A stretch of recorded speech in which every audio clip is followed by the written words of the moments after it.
Tanzania tutakayo leo.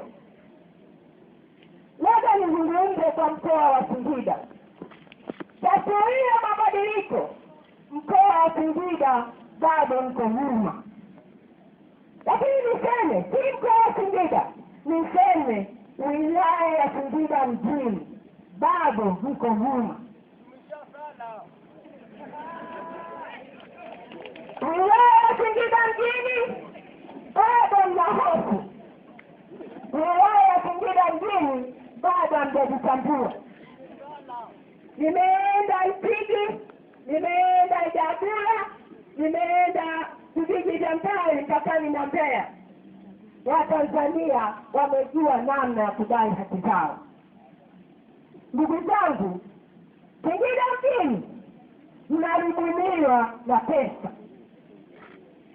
Singida mjini mnarubuniwa na kofia. Singida mjini mnarubaniwa na t-shirt na kanga. Ni aibu kwa mwanaume mwenye akili timamu anavaa t-shirt imeandikwa ari mpya, imeandikwa nguvu mpya, ari mpya, kasi mpya. Lakini wengine zimeandikwa nguvu zaidi, kasi zaidi, ari zaidi. Singida mjini mmepigika kwa nguvu. Umaskini wenu umekuja kwa kasi zaidi. Maisha yenu yamekuwa kasi mbaya zaidi. Leo mmetumika kama vyombo, kama madaraja ya wengine kufika wanakotaka kwenda.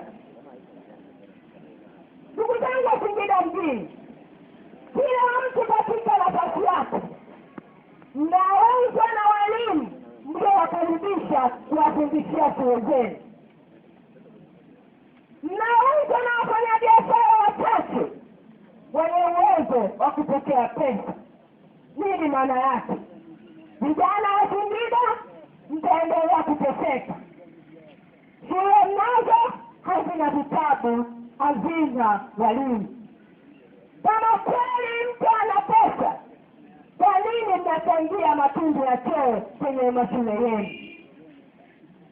Kama kweli mtu ana pesa, badala ya kuwaita chumbani akawagaia 25,000, akawagaia 50,000, mwambieni awawekee maabara kwenye shule zenu. Lakini ndugu zangu wa Singida mjini, mmerubuniwa na kijana Deusi.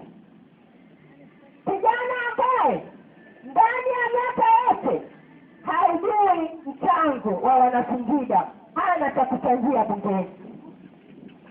Ameuliza maswali 5, ameuliza maswali 1 la nyongeza. Hana taarifa ya kuzungumza, yeye ni bibi, ndio maana hachangii bungeni.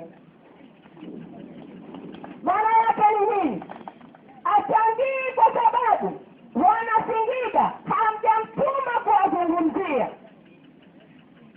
Hachangii kwa sababu Wanasingida hamna matatizo ya kumfanya awazungumzie.